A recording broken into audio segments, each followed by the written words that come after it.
সেটা ফলো করতে বলছে। রুল মানে যেটা বানানো হয়েছে মানে সেটাকে উল্লঙ্ঘন করবে না। বোঝা গেল তো কি বলছি? সেটা মেনে চলতে হবে, মানে ওবে করতে হবে, ডিসওবে করবেন না। ডিসওবে করা মানে হচ্ছে আনসেফ অ্যাক্ট, ভায়োলেশন। ক্লিয়ার হয়ে গেল? এবং আমাদের কাজ হচ্ছে রুলকে ইমপ্লিমেন্ট করে দেওয়া, মানে লাগু করে দেওয়া।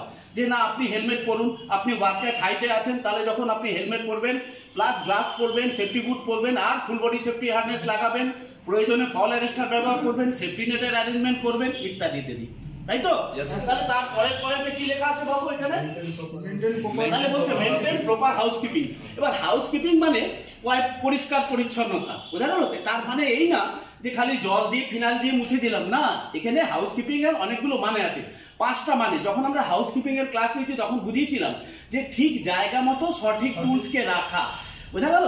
ঠিক জায়গা মতো সঠিক টুলসের জায়গা যেখানে সেখানে থাকবে, কোন যেখানকার জিনিস সেখানে থাকবে। তারপরে বলবো হাউসকিপিং এর মানে যারা হাউসকিপিং এর সুপারভাইজার আছেন তারাও আবার সেফটির কাজ জানেন, তারা আবার দেখেন যে হাউসকিপিং হয়ে গেছে, প্রপার ভেন্টিলেশন আছে, প্রপার ইলিমিনেশন আছে, প্ল্যান্টের ভিতরে কোথাও আনসেফ কন্ডিশন যেমন কোনো গ্রিস বা ডিজেল বা তেল এই জাতীয় পিচ্ছিল পদার্থ ছড়িয়ে নেই তো ফ্লোরের উপরে, যার কারণে দুর্ঘটনা ঘটতে পারে। এবং যেখানে আনঅবস্ট্রাক্টেড থাকতে হবে, মানে হাউসকিপিং মানে অবস্ট্রাক্টেড থাকবে না, মানে হাউসকিপিং এর যে সমস্ত জায়গা দিয়ে মানে ওয়াকিং পাথ আছে, মানে চলাফেরার রাস্তা, সেই জায়গাগুলো অবরোধক মুক্ত থাকতে হবে, সেগুলো এনশিওর করি।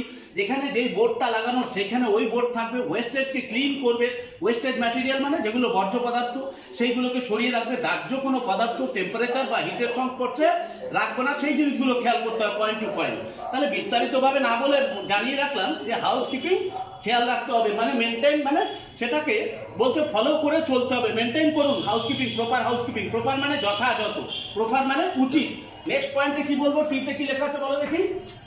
Use proper tools for the job you do. মানে যেই কাজটি করছেন বা যেই কাজের সঙ্গে আপনি যুক্ত তার জন্য প্রপার টুলস মানে যন্ত্রপাতি ব্যবহার করবেন, সরঞ্জাম নয়, যন্ত্রপাতি। তাহলে টুলসটা বলো দেখি কেমন? উদাহরণ দিন, তুমি নিশ্চয়ই জানতে চাইবে, তোমরা জানতে চাইবে। যেমন মনে করো কোনো একটা যে বলছে একটা দেয়ালে একটা পেরেক মারবো, এখানে একটা এই যে পেরেকটা, এই পেরেকটা মারার জন্য আমি হেলমেটটাকে খুলে পেরেকটাকে মারলাম, এটা ঠিক হলো না বেঠিক হলো? বেঠিক হলো। তাহলে বলে করো আবার যদি আমি ওয়ার্কআউট হাইটে, মনে করো অতি উচ্চতা বিশিষ্ট জায়গায় 20 ফিট উচ্চতায় কাজ করাচ্ছ তোমরা, বা তুমি যেখানে আছো অ্যাজ এ সেফটি সুপারভাইজার, তাহলে মনে করো দেখি ওখানে ফুল বডি সেফটি হার্নেস লাগার কথা, যেহেতু তুমি বলেছি 20 ফুট, সেখানে helmet full body safety harness না থাকার কারণে ওখানে আমরা তার ব্যবহার করতে দেখেছি। তার দিয়ে এরকম ভাবে বেঁচেছে, সত্যি কি তাই তার ব্যবহার করা উচিত না? তাহলে তাই জন্য বলছে যে প্রপার যেই কাজের জন্য যেই টুলস ব্যবহার করা সেটাই করবে। ক্লিয়ার হয়ে গেল? তারপরে বলো তো দেখি কি লেখা আছে এখানে? Report all incidents and accidents to your department মানে তোমার সিনিয়র ডিপার্টমেন্ট যারা আছে, সিনিয়র অধিকারী যারা রয়েছে, রিপোর্ট করতে বলছে যদি কোনো ইনসিডেন্ট মানে ঘটনা আর অ্যাক্সিডেন্ট মানে দুর্ঘটনা। এর সঙ্গে সঙ্গে তোমাদের পড়ানো হয়েছিল, আমরা কি বলেছিলাম যে নিয়ার মিস বলেও একটা দুর্ঘটনার প্রকার আছে, মানে হতে পারতো কিন্তু হলো না, বা অল্প বিস্তর ভগবানের আশীর্বাদে হোক বা মালিকের দোয়াতে হোক বেঁচে গেল তোমাদের দোয়াতে। তাহলে বলছে যে সেগুলো লুকাবেন না কিন্তু। কেন বলুন তো? যে ইনসিডেন্ট মানে ঘটনা আর অ্যাক্সিডেন্ট মানে দুর্ঘটনা। অ্যাক্সিডেন্ট হলে জানতে হবে যে ম্যান হার্ম আর ম্যাটেরিয়াল হার্ম উভয়ই থাকতে হবে। ইনসিডেন্ট হলে হয়তো ম্যাটেরিয়াল হার্ম হলো কিন্তু ম্যান হার্ম হলো না, তাহলে সেটা ইনসিডেন্ট মানে ঘটনা।